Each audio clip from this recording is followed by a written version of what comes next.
Okay, let's kick things off with a fundamental question. It might seem simple on the surface, but as we'll quickly see, it's anything but. Describe the problems associated with a universal definition of marriage. Right. It's a great place to start because honestly, finding one single definition that fits every single culture on Earth, it's incredibly challenging. I can imagine. So the first kind of big attempt to create an anthropological definition, this was from Notes and Queries back in 1951. It proposed marriage as a union between a man and a woman such that the child born to the woman is recognized as a legitimate offspring to both parents. Okay, so yeah, on the surface, that sounds pretty standard, right? Like what Right. many people might think of. Exactly. But here's where it gets really interesting. What surprising exceptions did anthropologists find that immediately challenged that phrase, union between a man and a woman? Right. Well, that's where the definition truly starts to strain. The world is just far more diverse than that simple phrase suggests. Right. For instance, you have polygamy, which just means marriage to more than one spouse at the same time. Right. But even that takes several forms. There's polyandry, one woman with multiple men. Okay. Think of the Todas of Nilgiris in India, where brothers might actually share a wife. That's fraternal polyandry. Or the Nayars, also in India, where historically a woman could have unrelated partners non-fraternal. Wow.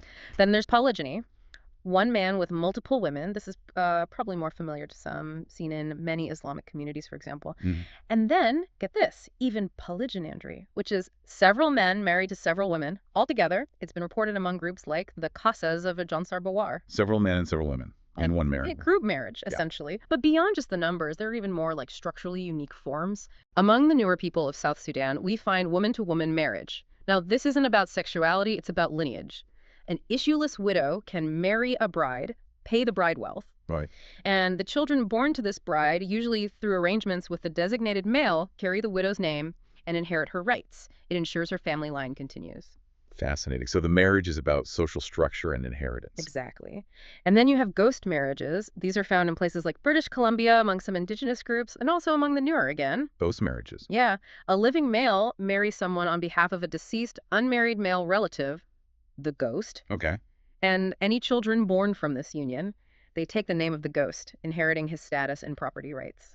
Wow. Okay, so that whole man and woman part of the original definition is, well, it's clearly not universal at all. Not even close, really. But you mentioned another sticky part to that original definition, the idea of legitimacy of offspring. Yeah. Why is that phrase problematic when you're trying to create a universal definition? Well, the issue with legitimacy is that it's often tied to formal legal systems like state laws. Right.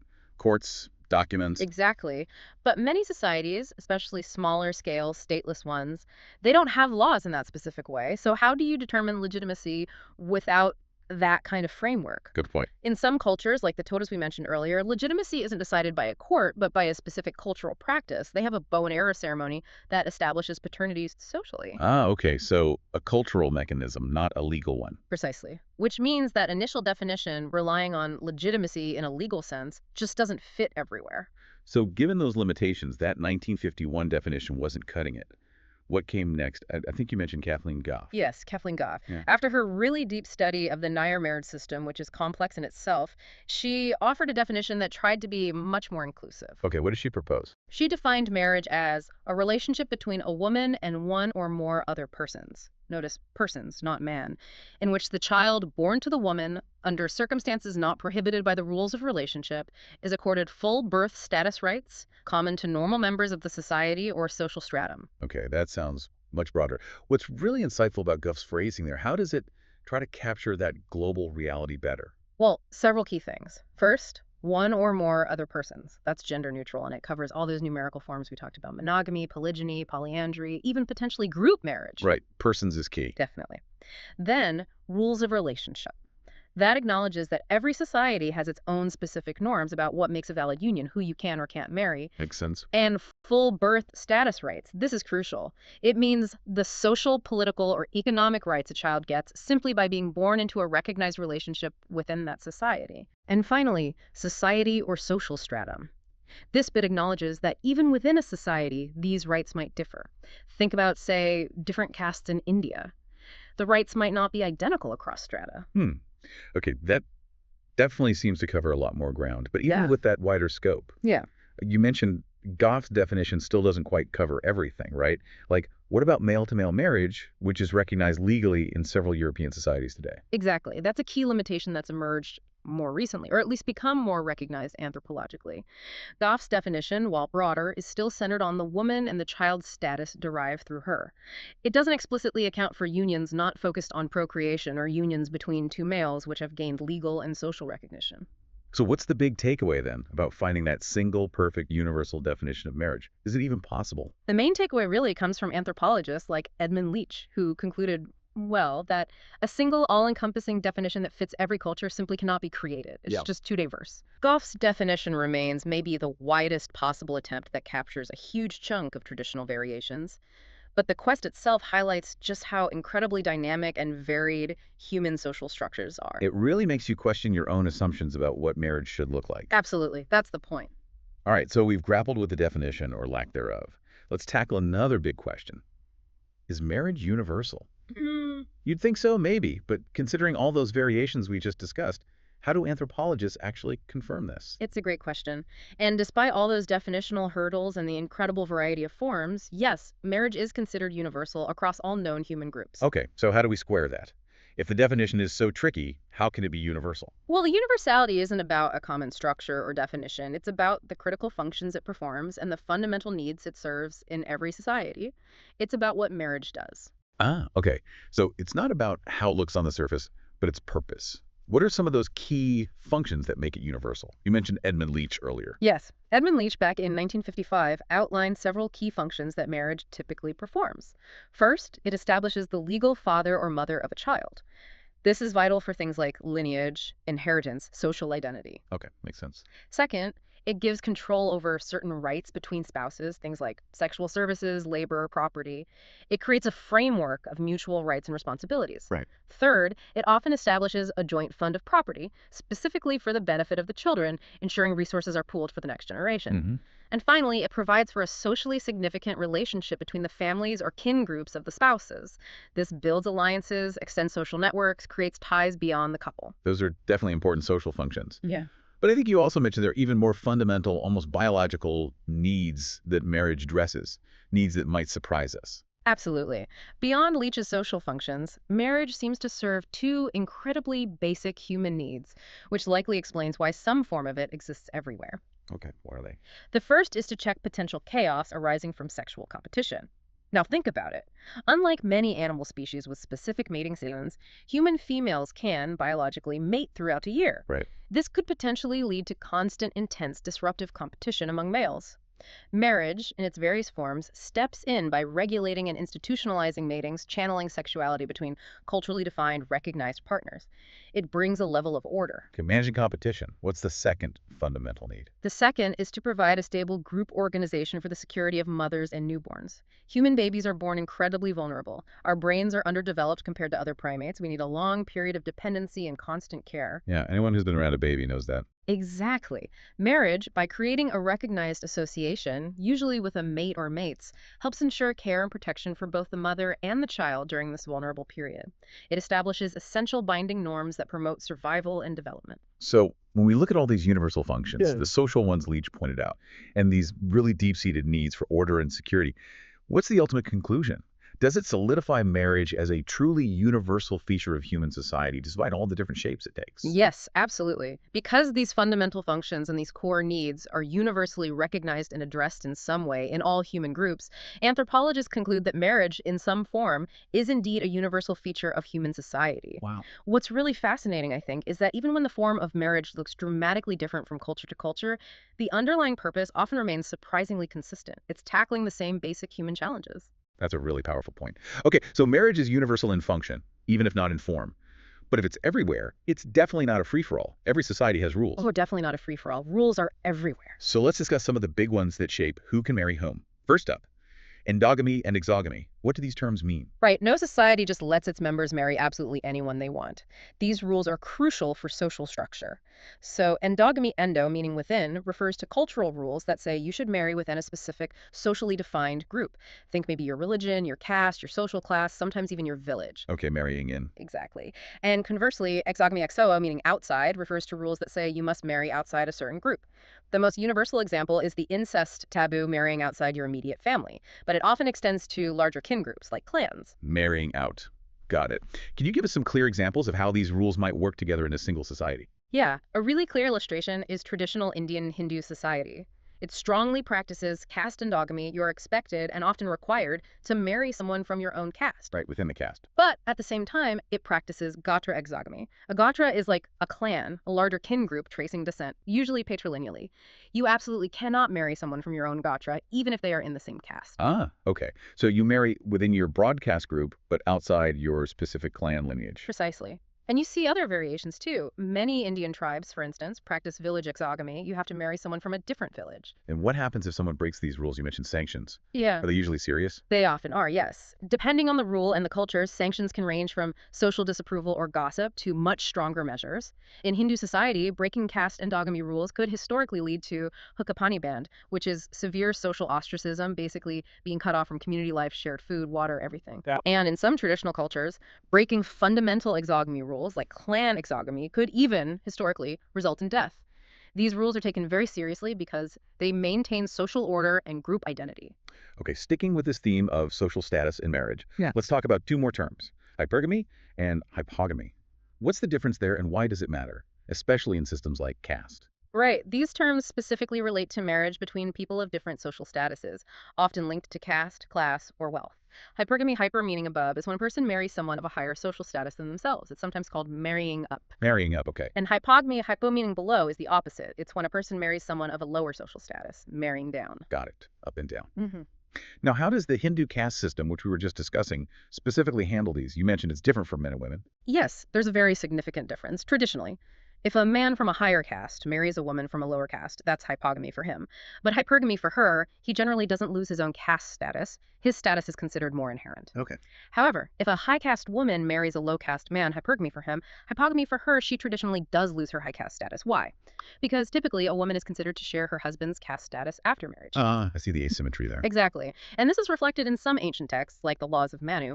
They prescribed annuloma marriage for women, which is basically hypergamy. Marrying up or within the same level is acceptable, allowing her to maintain or improve status. But pratyloma marriage hypogamy for women, marrying down, was strongly forbidden as it led to loss of status and was seen as disrupting the social order. That's a really clear example of how marriage rules intersect with social hierarchy and gender.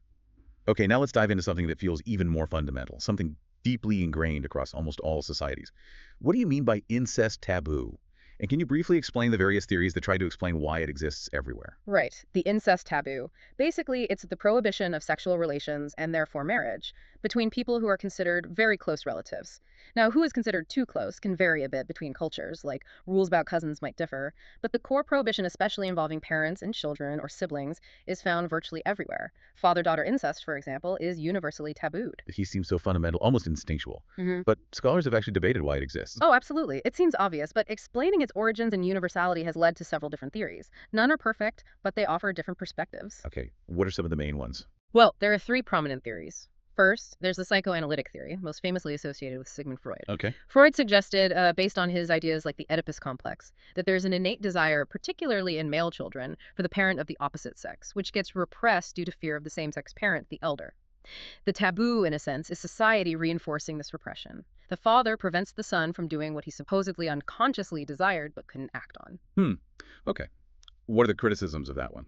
Well, critics point out that generalizing this supposed instinct is problematic, and it doesn't really explain why the taboo often extends to siblings, or why many children seem to naturally avoid incest even without a threatening elder figure present. It's quite focused on a specific dynamic. Fair enough. What's the second theory? The second is often called the family cooperation theory, or sometimes the alliance theory, associated with Claude Lévi-Strauss. Lévi-Strauss argued that early human groups were small, often living in potentially hostile environments. Marrying within your tiny group would keep you isolated. But if you established a rule, the incest taboo, forcing people to marry outside their immediate group, you'd create alliances, networks, cooperation between groups. It was basically marry out or die out. The taboo facilitated essential social bonds for survival and strength. So it's about building bridges between families, essentially. Any critiques of this one? Yeah, a key question is, why force everyone to marry out? Why wouldn't groups just marry some members outside to build alliances while keeping others within the family? It doesn't fully explain the total prohibition within the core family unit. Right. Okay, and the third main theory? The third is the family disruption theory. This one has roots in both Freud's work and Bronislaw Malinowski's functionalism. How does this one work? It argues that sexual competition and relationships within the core family unit would cause chaos. Think about it. Social roles like father, mother, son, daughter come with specific expectations, rights, duties. If you add sexual relationships and jealousy into that mix, It would get very confusing and messy. exactly, the role of father is incompatible with the role of husband towards one's daughter. It would lead to role confusion, conflict, jealousy, and ultimately threaten the stability of the family unit, which is essential for raising children and for society's survival. The taboo prevents this disruption. That seems quite plausible. Are there challenges to this theory, too? The main challenge comes from historical exceptions. We know, for instance, that brother-sister marriages existed among royalty in ancient Egypt and the Inca Empire. While these were specific elite cases, they show it's not biologically impossible or always disastrous, even if rare. And sadly, modern criminal cases of incest also exist, showing the taboo isn't foolproof. Okay, so we have psychoanalytic roots, cooperation alliance building, and preventing family chaos. No single perfect theory that explains everything. What's the biggest takeaway message about the incest taboo today, then? I think the takeaway is that the incest taboo is likely rooted in a combination of factors, probably biological predispositions against inbreeding, promoting genetic diversity, the social advantages of cooperation, and the need for family harmony. While it has deep evolutionary and social roots, it's still an institution whose boundaries and implications are discussed and sometimes challenged even in contemporary society. Right. It serves multiple functions, probably. But let's broaden our view again. We've touched on monogamy, polygamy. Let's systematically look at the sheer variety. What are the different types of marriage? Can you give examples for each? Okay, let's lay them out. If we go back to that basic idea from Notes and Queries of Union, often involving legitimacy of offspring, we can see two really broad categories globally. Right. First, monogamy. This is where an individual is married to only one spouse at a given time. Okay, one spouse at a time. But even within monogamy, there's a distinction. There's non-serial monogamy, where a person ideally has only one spouse throughout their entire life. This is the traditional ideal in, say, Indian Hindu society. One partner for life. Right. And then there's serial monogamy, which is much more common in places like the United States today. A person has only one spouse at a time, but they may have a series of spouses over their lifetime following divorce or death of a spouse. Gotcha. One after another. Exactly. So that's monogamy. The second broad category is polygamy, which we touched on earlier. This is where an individual is married to more than one spouse at the same time. More than one spouse simultaneously. Correct. And this breaks down further. Polygyny. This is one man married to more than one woman concurrently. It's permitted in many Islamic communities and was common in many traditional societies worldwide. Okay. Within polygyny, you can even have subtypes like sororal polygyny, where the co-wives are sisters, seen among some Australian Aboriginal groups or Zulus, or non-sororal, where they're unrelated. Interesting detail. Then there's polyandry.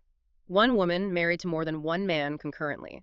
Less common than polygyny, but found in places like Tibet, parts of India, like among the Todas we mentioned, often fraternal, with brothers sharing a wife.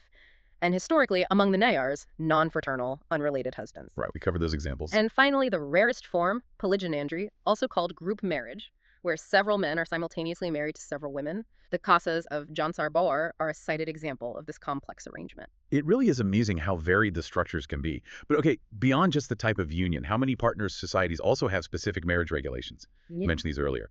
Describe the various types of marriage regulations, and maybe mention which ones tend to characterize closed versus open social systems. Right. Regulations are the specific norms or rules that direct how marriage should happen, its structure, its functions in a particular society. Anthropologist Rodney Needham, back in 1962, came up with a useful way to classify these regulations into three types. Okay, what are they? First, proscriptive norms. These are the thou shalt nots. They forbid marriage between people in specific social relationships. The incest taboo is the prime example. Avoidance rules between certain in-laws also fall here. They tell you who you cannot marry. Cannot marry. Got it. Second, prescriptive norms. These are the thou shalts. They dictate who you should or must marry. These rules must be strictly followed, and breaking them usually comes with strong sanctions. Things like caste endogamy, must marry within your caste, or gotra exogamy, must marry outside your clan, are prescriptive. Must marry or must not marry within a group. Strong rules. Exactly. And third, preferential norms. These are more like strong suggestions. They promote or encourage marriage between particular kinds of relatives, but there aren't usually severe punishments if you don't follow them. It's preferred, but not absolutely required. Okay, like a strong hint. What are examples of these? Common examples include cousin marriage, sometimes specific types, like cross cousin, marrying your mother's brother's child or father's sister's child, versus parallel cousin, marrying your mother's sister's child or father's brother's child. Also, the levirate, where a widow is encouraged or expected to marry her deceased husband's brother, and the sororate, where a widower is encouraged or expected to marry his deceased wife's sister. Levirate and sororate. Okay, so proscriptive don't, prescriptive must, preferential should.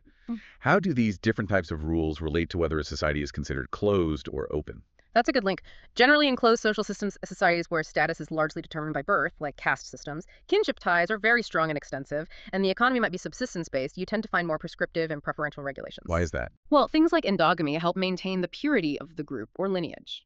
Preferential rules like cousin marriage or levirate sororate reinforce existing kinship ties, keep property within the family, ensure spouses come from known and trusted backgrounds, help maintain traditions, and provide care for widows or widowers and their children within the established family structure.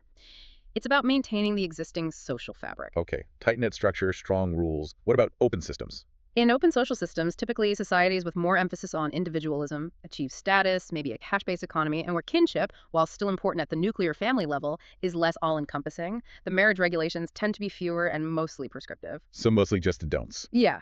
Usually the main rules that persist strongly are basic family exogamy, don't marry immediate family, and the core incest taboo. There's much more individual choice, less emphasis on marrying specific categories of relatives or within strict group boundaries. That makes sense. Individualism leads to fewer prescribed rules. Okay, let's bring this discussion right into the contemporary world now. We've looked at all these traditional forms and rules. What about newer arrangements? Specifically, where do you situate a live-in relationship within the institution of marriage? The live-in relationship. It's a really interesting modern phenomenon to consider against this backdrop. So basically, a live-in relationship is an arrangement where an unmarried couple lives together, usually long-term, sharing an emotionally and/or sexually intimate relationship that resembles a marriage, but without the formal legal ceremony or often the same level of social recognition. Right. Cohabitation, essentially. These relationships are definitely becoming more common in many parts of the world. What are some of the reasons people choose this arrangement? What does it tell us about maybe evolving ideas about commitment?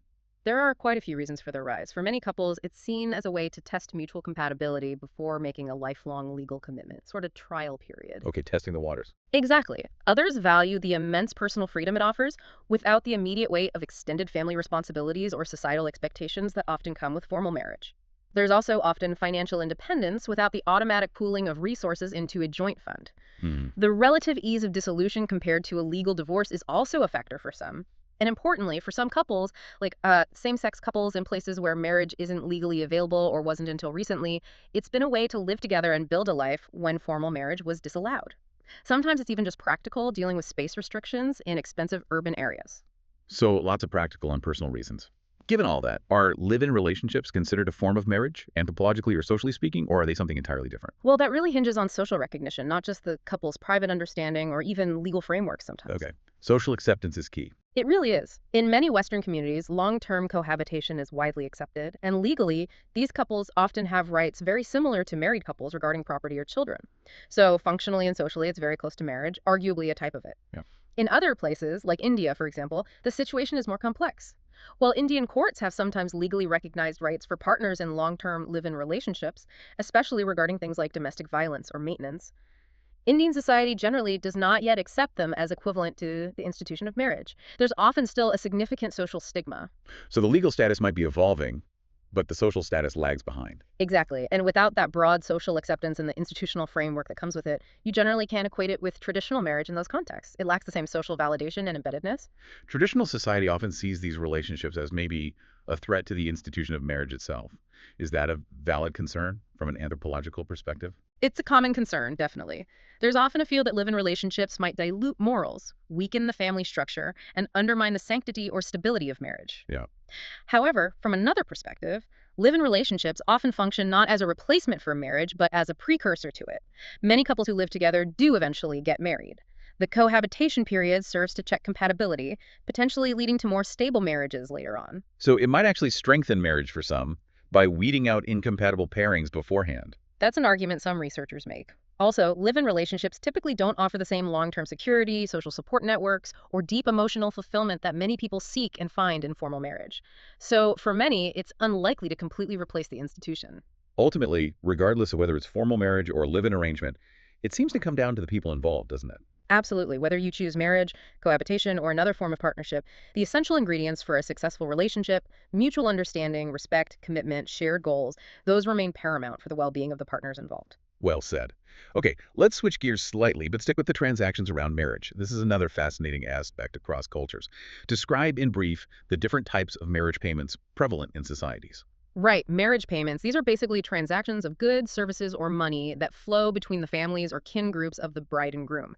These payments can happen before, during, or sometimes even years after the wedding ceremony itself. And these payments aren't just like, buying something, right? They're usually loaded with social meaning. Oh, absolutely. They are far more than just economic exchanges. They're deeply symbolic and perform important social functions. Okay, so what are the main different forms we see around the world? There are several key types. Probably the most well-known in some parts of the world is dowry. Dowry, right. With dowry, property or wealth is given by the bride's family to the bride herself, or sometimes indirectly to the groom's family. The idea is often to help her establish her new household, provide her with some security, or reflect her family status. It's famously associated with patrilineal and patrilocal societies, like traditional Indian Hindu society, although its form and practice have become highly controversial there. Okay, wealth flows with the bride. What's another type? The opposite flow is bride wealth, sometimes called bride price. Here, goods, livestock, or money are paid by the groom's family to the bride's family. Okay, groom's family pays the bride's family. Yeah. Why? This is very common in many traditional, often simpler societies, particularly in Africa and parts of Asia. It's often seen as compensation to the bride's family for the loss of her labor and her reproductive capacity, essentially, the future children she will bear for her husband's lineage. It can also be seen as legitimizing the marriage, guaranteeing the groom's rights, especially sexual rights, and importantly, cementing the relationship between the two kin groups. The Nuer and Maasai of Africa giving cattle as bride wealth is a classic example. Compensation and cementing ties. Yeah. Got it. Are there others? Yes. Sometimes, especially in poorer sections of societies where accumulating bride wealth is difficult, you find suitor service. Suitor service. Yeah. Instead of paying goods, the groom works for the bride's family for a specified period, maybe a few years before or sometimes after the marriage. It's like bride wealth paid in labor instead of property. We see examples among tribes in India like the Gons, Birhor, and Puram. Labor instead of goods. Makes sense. Anything else? Well, sometimes high marriage payments, whether dowry or bride wealth, can become burdensome. This can lead to other arrangements, like gift exchange, where both families exchange gifts of roughly equal value, symbolizing reciprocity. Or it might lead to things like sister exchange, where two men exchange their sisters in marriage, canceling out the need for wealth transfer. The Tiv people of Nigeria are an example where sister exchange was practiced. Okay, dowry, bride wealth, suitor service, gift sister exchange. So these payments, they're really telling us a lot about the societies they exist in. Absolutely. All these forms of marriage payment, whatever they are, express something about the status of the families involved, the value placed on women or men, the nature of kinship ties, and the core customs and economic reality of that society. They're deeply embedded in the social fabric. That's fascinating. Okay, finally, let's wrap up by looking at the really practical side. How do people actually get married, especially in what anthropologists sometimes call simple societies or smaller scale traditional groups? Explain the different ways of acquiring mates in simple societies, along with examples. Right. How do partnerships actually form? Every society has its prescribed customs, its pathways to marriage, and in many simple societies, the methods can be incredibly varied and quite different from what we might be used to. Anthropologists have documented quite a few ways. Okay, let's hear them. Well, based on payments we just discussed, there's marriage by purchase. This essentially refers to marriages solidified through the payment of bride wealth or bride price by the groom's family. We mentioned the Nuers and Maasai paying cattle. That's a classic example. Okay, tied to bride wealth. Then there's marriage by service, linked to suitor service. The groom works for the bride's family because he can't afford the bride wealth. We mentioned the Puram of Manipur, the Birhor, the Gons in India as examples. Right, service instead of payment. Now, things get a bit more dramatic. There's marriage by capture. Historically, this involved a man literally capturing a woman, often from another group, to be his wife. It sometimes symbolized valor or happened when bride prices were too high. The Nagas in northeast India were known for this, though it's now largely declined or become ceremonial, like the Birhor, who practice a mock or a ceremonial capture as part of the wedding ritual. Wow, capture. Okay, what else? Marriage by elopement. This is more familiar, perhaps. A couple marries secretly, running away together, often because their parents disapprove of the match, or maybe again due to high bride prices making a formal marriage difficult. The Karbis of Assam are cited as an example where this occurs. Eloping. Happens everywhere, probably. Seems like it. Then there's a really interesting one, marriage by intrusion. Intrusion. Yes. Here, a woman who wants to marry a particular man, perhaps against his or his family's initial wishes, literally moves into his family's house and starts working for them, basically thrusting herself upon them. She might endure humiliation or mistreatment, but through sheer persistence and service, she eventually gains acceptance and the marriage is recognized. The Ho people of India call this anadar. That takes some serious determination. Doesn't it? Then something may be becoming more common with cultural contact. Marriage by mutual consent. While not always the traditional norm in simple societies where marriages were often arranged, couples increasingly choosing partners based on their own preference is rising. Okay. There's also marriage by probation. This sounds a bit like a modern live-in arrangement, actually. The couple lives together, often in the woman's parental house, for a trial period. If they find they're compatible, they formally marry. If not, the man usually pays some compensation to the woman or her family, and they separate. Some Chotanagpur tribes in India have a practice called Razi Kushi, which resembles this. A trial marriage, interesting. Then, linked back to payments, marriage by exchange. As we mentioned, if bride price is very high, two households might simply exchange women as wives. A man gives his sister or daughter to another household and receives a wife from that household in return. We mentioned the Tiv of Nigeria and the Koya of Andhra Pradesh practicing sister exchange. Okay, cancels out the payment. Exactly. And finally, marriage by trial. This is where a man has to prove his strength, skill, or courage by performing some heroic or difficult task to win the girl's hand.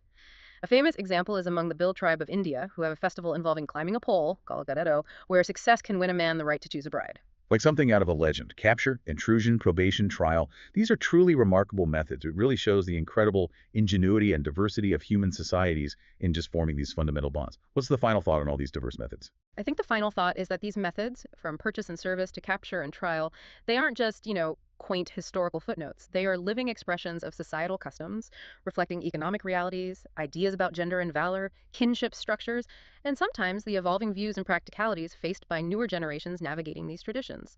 They show marriage as a dynamic process, not just a static state. Absolutely fascinating. All right, let's try to pull all of this together. We've covered a huge amount of ground. Let's quickly recap this incredible deep dive into marriage, just to help everyone actively recall the key points. We went from challenging basic definitions to exploring practices across the globe. Sounds good. So we started right at the beginning asking, what are the problems with the universal definition of marriage? Remember all those exceptions we discussed, polyandry, polygyny, woman-to-woman marriage, ghost marriages, that just made it so tough to find one definition that fits all. Definitely. That blew the simple definition out of the water. Then we asked, is marriage universal? And we learned that yes, even with all the variations, it is considered universal. Why?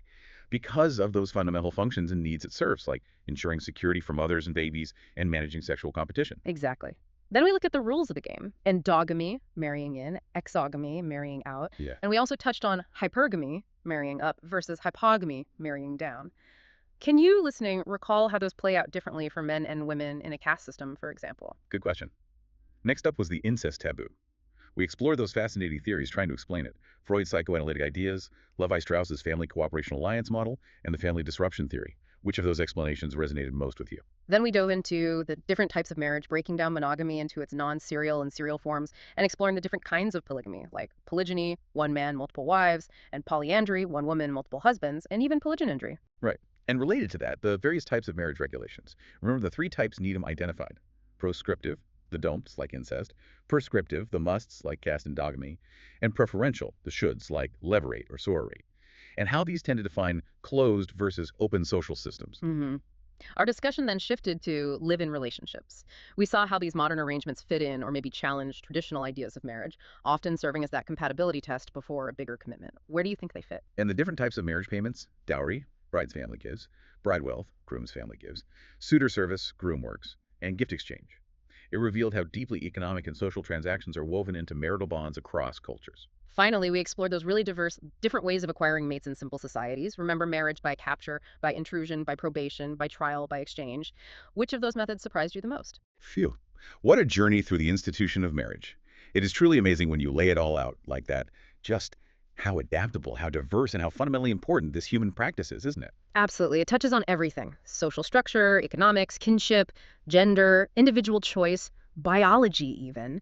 And if we connect this to the bigger picture, thinking about today, well, it raises a really important question, doesn't it? What's that? In our rapidly changing world, with the globalization, new technologies, evolving gender roles, the rise of individualism, new forms of relationships emerging all the time, and old traditions constantly being negotiated, how will the definition, the function, and the practice of marriage continue to transform? And maybe what new needs might it come to serve or reflect in the future that we haven't even thought of yet? Wow. That is a fantastic thought to leave everyone with. Definitely something to mull over on your next coffee break, or maybe chat about. We really hope this deep dive gave you a fresh perspective and maybe armed you with some truly fascinating insights into one of humanity's most enduring and evolving institutions. Absolutely. Thanks so much for joining us on this exploration. Keep that curiosity alive about the world around you. We'll catch you on the next deep dive.